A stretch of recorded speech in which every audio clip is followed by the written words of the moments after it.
goianés é un fenómeno lingüístico illado dentro do conxunto dialectolóxico galego. Esta fala, pois, xe é de moi antigo esta ditongación. Ti que añeres? De onde vies?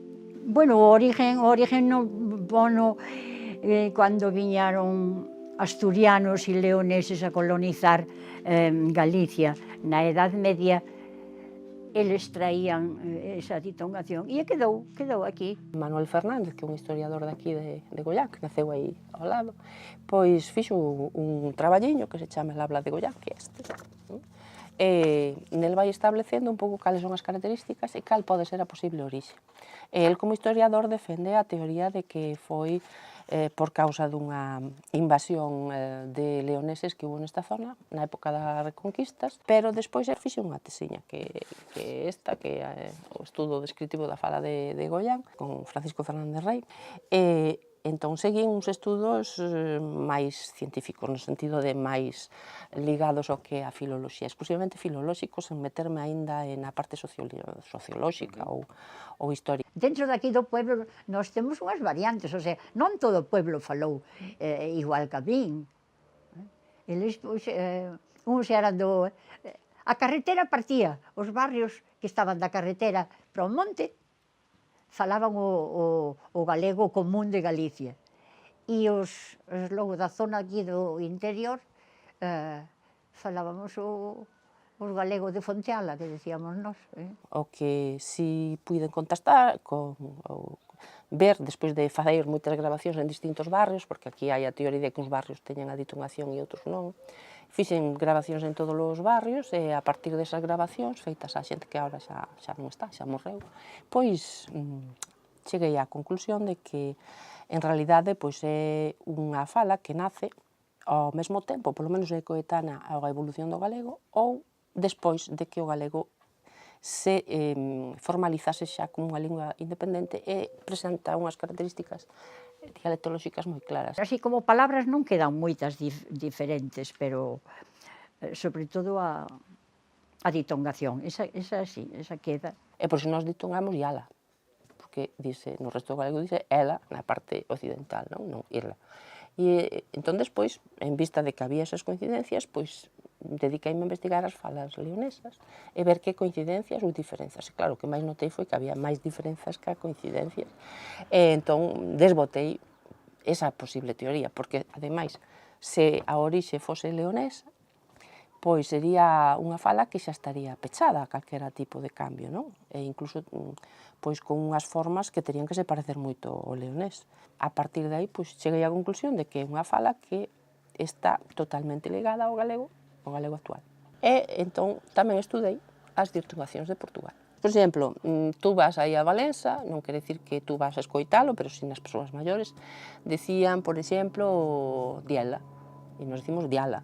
Tería que ver algo con aqueles portugueses que viñeran emigrados aquí, porque en Goián, a partir do 19, houve unha grande fuxida de xente para o Brasil, e entón quedou isto como sen homes, non? Sen xente. Entón, entre os carabineiros que viñan a guardar a fronteira e a xente que viña, pedreiros ou serradores que viñan de Portugal, pois aquí houve moitos matrimonios mixtos. A verdade é que hai moitas coincidencias que logo, bueno, intentei resaltar, para que se vexa que aquí, aínda que eles teñan a mellor, pois, unha entoación ou unha pronuncia un pouco diferente, o vocabulario prácticamente é moi común, é bastante parecido. Bueno, eles están sometidos ao estándar portugués e nós ao estándar galego. E iso vai facer que se separe máis, é dicir, que a partir de agora vai estar, a nivel lingüístico, vai se separar moito máis. Bueno, todo son hipóteses, pero que sí está claro que é unha fala galega. Está totalmente perdido. Hai xente, xa, os que teñen agora 40 anos e todo iso, ningún fala o goianés. Solo na casa ca abuela, si, algún así, contéstalle algo, pois falar como a abuela ou como as tíos e tal, pero logo xa non, xa van para o galego normativo, o galego do libro, non? Os rapaciños van a aprender un galego a través de xente, de mestres que non son de aquí, da zona, e despois que o que aprenden na escola xa é o estándar. Entón, manter unha fala, unha forma dialectal, falo porque aquí hai moita xente que ainda o fai, pero ten que haber, como se di, pois, un contexto que axude. As familias cos críos tenden a falar o castellano. E o gracioso é que, por exemplo, se tú te topas, vas a Madrid e topaste cun goianés ali, falamos goianés inmediatamente, A mí xa me pasou varias veces, toparme e entón pois conectar, como algo íntimo, non? Así algo moi personal, que nos gustaba, parece que te enraíza con aquí. Faleino sempre, e que as miñas amigas, inda que estudiábamos en castellano, entre nós falábamos en gallego. Cando eu estaba no colegio interna, en Vigo, de noite, cando xa nos mandaban, e era o toque de queda, entre nós falábamos moi baixiño, en goianés. Houve así unha especie de relanzamento, e unha maneira de identificación moi clara. E aquí, pois, houve durante moitos anos unha fiasta, logo hai un grupo de cine que se chama, unha especie de Bollywood galego de Goián, que se chaman o San Roquiño, e sempre falan en goianés. Entón, esta mullerciña non se lle pode pôr o nombre dunha calle que bien o merece, despois de atender toda unha vida os homes deste pueblo. O auditorio, que non ten nombre. Pois mira, hasta lle quedaba bien o nombre de Florita. Que bien merecido tean, Pero si con esas gafas de cu de paso non miraba nin con quen ibas. Xa falou con el. Ouviste, Pedanio? Ti bien sabes que eu non sempre fun viella. Ou arranxas isto, ou conto a túa muller.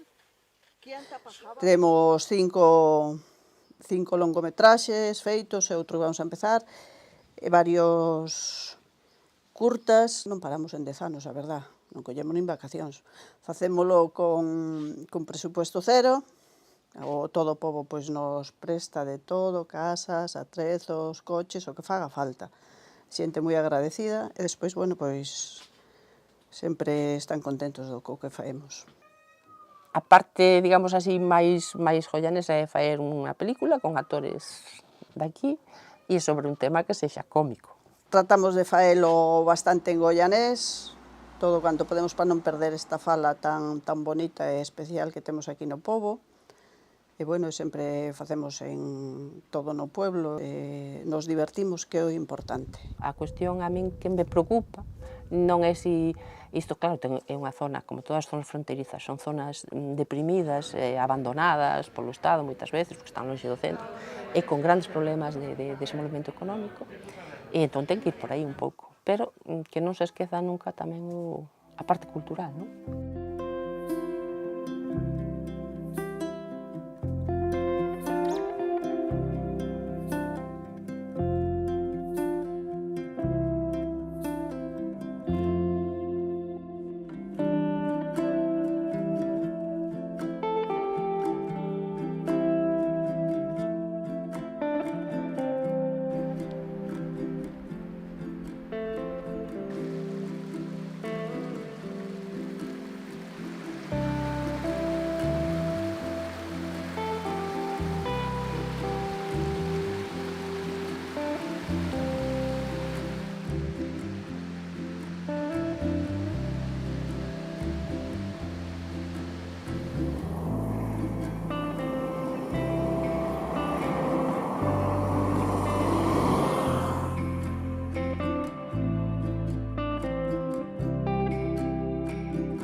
Nós non falamos nin ben portugués, nin ben galego, nin entón castelhán, iso é esquecer. E nós aqui falamos unha mistura que é o pitonés. É o pitonés, embora non seja definido, mas há palavras muito comuns entre o galego e uma mistura, galego-português, entre nós entendemos-nos. Agora, quem venha de fora, principalmente de Portugal, os galegos pensam muito bem, pensam que falamos camponês, mas nós não nos incomodamos com isso. Vêm cá, gostam, se não gostam, o problema é de quem é. Toda a vida aqui é auga, não é água. Água, e depois há quem acha isso meio estranho. Bem, em português dizemos auga, esteja em Portugal, esteja onde. Nós estamos aqui, dizemos auga. Auga, mas auga bebemos mais vinho.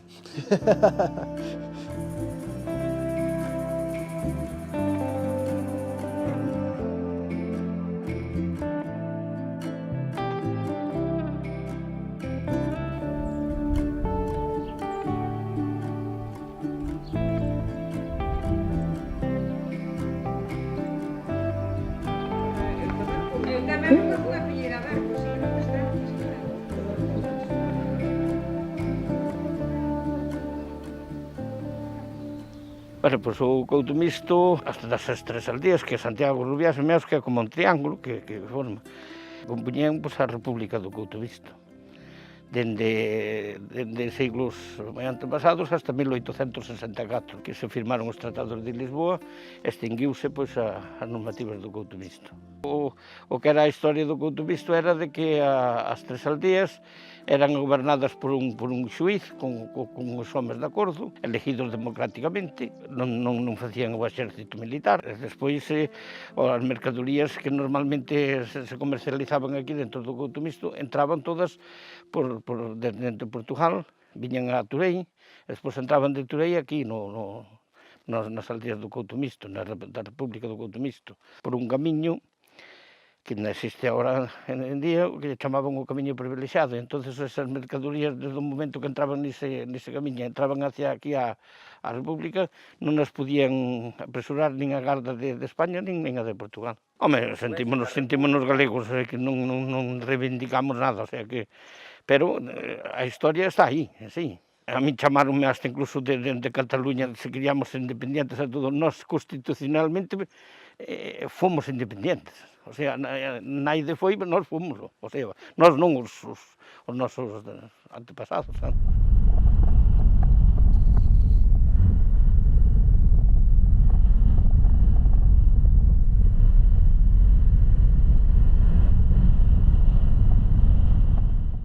Acabe sendo unha das grandes industrias do noso país. Escoita, e ve o mar. Foi unha profecía. Estaba reclamándote, Manuela. E hoxe chegou esa profecía. Nestas montañas medrou o mar e chega a vida, a creatividade, a diversidade, o encontro da man e do talento de Manuela Ribeiro. Medre a Rayana Maior! Medre Manuela Ribeiro! Quando eu estava na escola primária, era habitual desenharmos os mapas. E desenhávamos o mapa de Portugal e o mapa da Península Ibérica. E, de repente, quando da Península Ibérica se retirava Portugal, a sensação que ficava era que alguma coisa tinha ficado de fora. Então, roubaram aqui alguma coisa a Portugal, era o que eu pensava quando estava na escola primária, porque para mim não fazia sentido que aquela parte de cima não fizesse parte do mesmo mapa de Portugal. Em termos culturais, não há uma diferença entre o norte de Portugal e a Galiza, e o sul da Galiza. Porque se formos tentar perceber, a cultura é exatamente a mesma, a forma de falar é a mesma. Na Galiza dizem dous é uma coisa que estamos habituados a ouvir no norte de Portugal. Auga. Na minha casa, quando eu era criança, dizíamos auga. E era muito comum dizer auga. Obviamente que a partir do momento em que vamos para a escola, percebemos que aquele vocábulo não está correto e então começamos a dizê-lo de outra forma. Mas, para nós, o vocábulo água não está errado e água também não. Aquilo que eu acho é que as fronteiras não têm de se separar. As fronteiras têm de nos unir. E neste momento nem sequer há fronteiras, portanto nós podemos passar de um lado para o outro sem sequer percebermos que já deixamos Portugal e que já entramos na Galiza.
Castromil é un pueblo, bueno, en realidad son dous, Castromil galego e Castromil castelán, fan exactamente a mesma vida, os matrimonios a maioría están cruzados, que eso é, se non une un matrimonio xa non une nada. Estamos por un enclave que hai tres fronteiras, realmente a galega, a castellano-leonesa, ou leonesa, como depende a quen lle preguntes, e a portuguesa. Evidentemente non me acordo, pero cando éramos pequenos, xa prácticamente según nacía xa te tiñan que facer o DNI para poder pasar a fronteira. Ibas andando, antes, porque claro, a carretera non estaba aberta. Cando empezou isto da Carta Verde e estas cousas, pois viñan a Policía de Ourense e a Guardia Civil e viñan a facer servicio á fronteira, fixeron un edificio, unha casa na fronteira, unha de portugueses e outra de españoles. Habería que facer realmente un estudio pormenorizado, xa non te digo ano por ano, pero bueno, máis ou menos século por século, pero realmente como o Reino de Galicia abarcaba máis alá de, bueno, hasta Zamora ou incluso un pouco máis, realmente esta zona sempre foi galega, ou galega e portuguesa, dependendo tamén da época.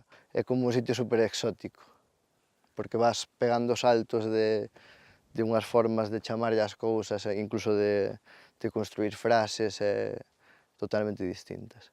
Pero entendémonos ben, sempre. Nós falamos de todo envolto, sí. Se hai que falar portugués, falas. Se hai que damoslle algo a todo. Para min era normal, non supoño que alguén que veña de fora ou tal, sí que lle choca. Realmente é como se houbera, para nós é como se houbera dúas, porque a maioría síntese galego e falan galego, viven en galego todo o día, e o portugués, pois como é casi o mismo, realmente, e máis nesta zona, que é un portugués do norte. É moi fácil, sería como falaríamos exactamente o mesmo idioma, só que eles con acento portugués e nós con o noso acento. Non se fala castellano. Non se fala nada. Non, aquí non se fala castellano. É que incluso falando castellano pensas en galego. Estás facendo unha traducción ao mesmo tempo. Pero sempre vos ensinar, sempre falades en galego aquí. Sí. As costumbres, todo. Este pueblo realmente é un añadido que penso que debía ser de Galicia. Non só pola ubicación, senón polas costumbres e por todo. Eu síntome de todos os lados. Eu convivo con todo o mundo, xa te digo, ando sempre metida nos guisos de todo. Mira que...